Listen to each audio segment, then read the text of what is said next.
고리 1호기 재연장 논란과 원전 해체기술연구센터 유치 경쟁으로 이 원전에 대한 관심이 높아진 상황입니다.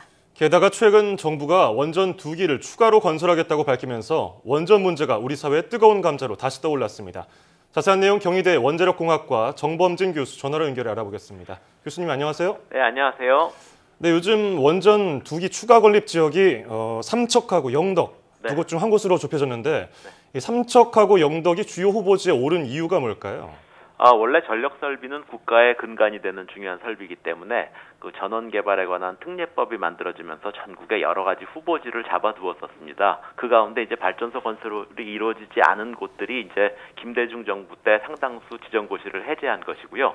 삼척 영덕은 실은 그곳에 원전을 건설하겠다고 우리가 했던 게 아니고 그쪽에서 초대했던 겁니다. 네. 그래서 이제 그 3년이 지나고 나서 지자체장이 바뀌고 하면서 생각이 바뀌어가지고 다시 철회를 하겠다고 나선 것이고요.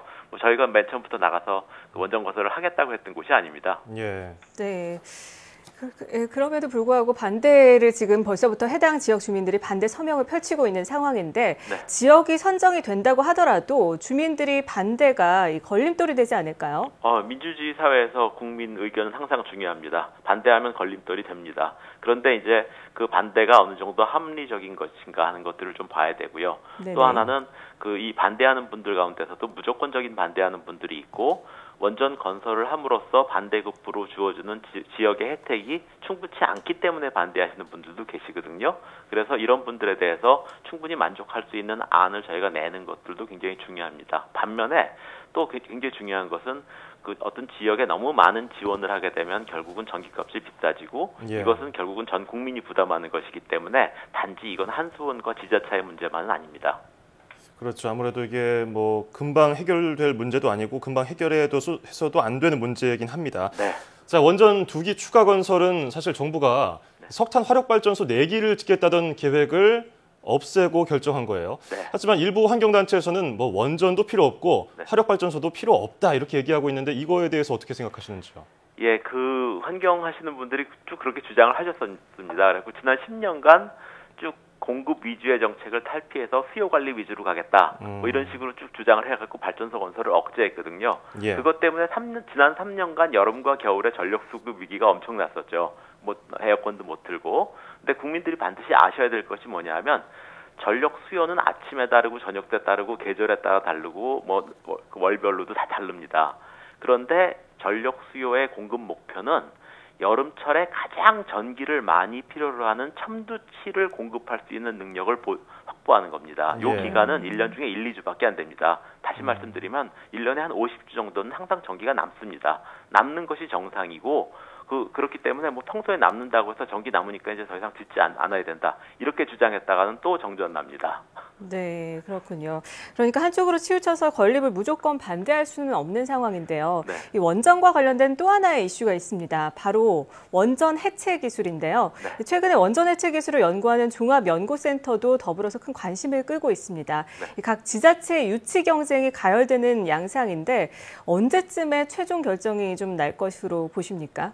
우선 그 해체 기술을 한번 가만히 살펴볼 필요가 있습니다. 해체 기술은 근본적으로 그 빌딩을 해체하는 것과 똑같습니다. 대단한 기술이 아닙니다. 다만 원자력 발전소의 경우에는 방사선 물질로 오염된 부분이 있기 때문에 그 오염된 부분을 먼저 제거하고 나면은 나머지 일반 건축의 해체와 똑같습니다. 그럼 예를 들어서 콘크리트 벽의 경우에는 그 오염된 표면만 긁어내고 나면은 나머지는 일반 건축물과 같아지는 것이고요.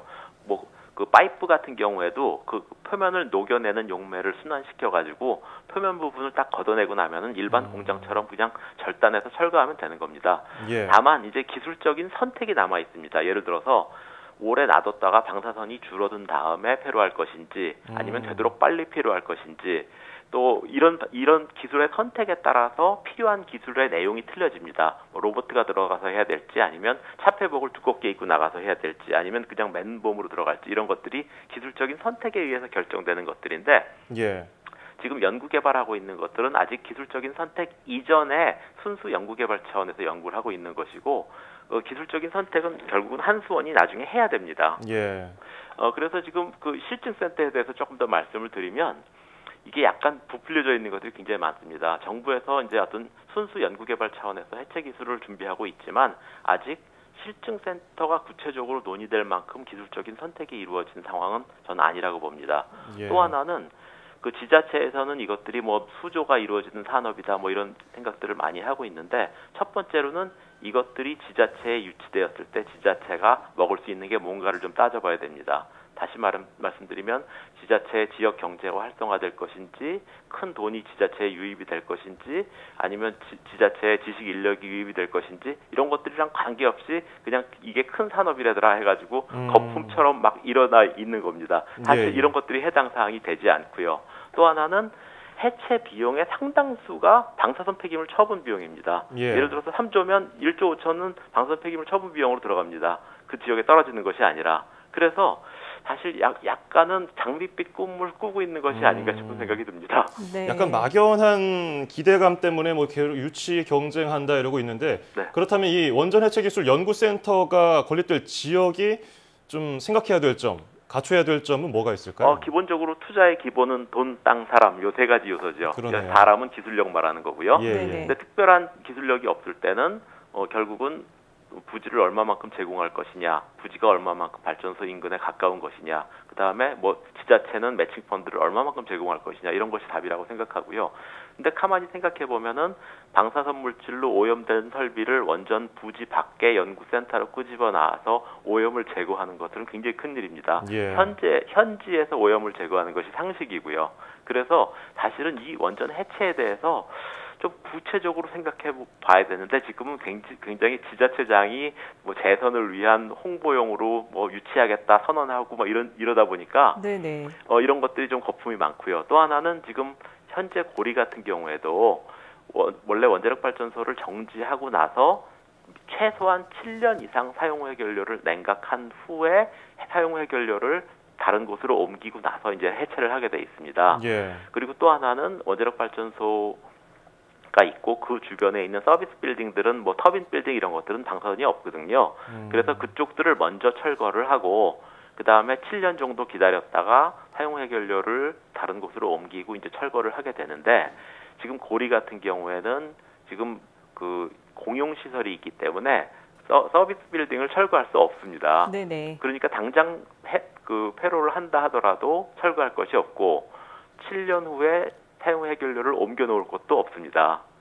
그래서 해체 산업은 지금은 그냥 순수 기술 차원에서 연구를 하는 차원이지 산업 기술로서 연구할 단계는 아니라고 봅니다. 예, 네, 잘 알겠습니다. 지금까지 경희대 원자력공학과 정범진 교수와 함께 이야기 나눠봤습니다. 교수님 오늘 말씀 고맙습니다. 네, 고맙습니다.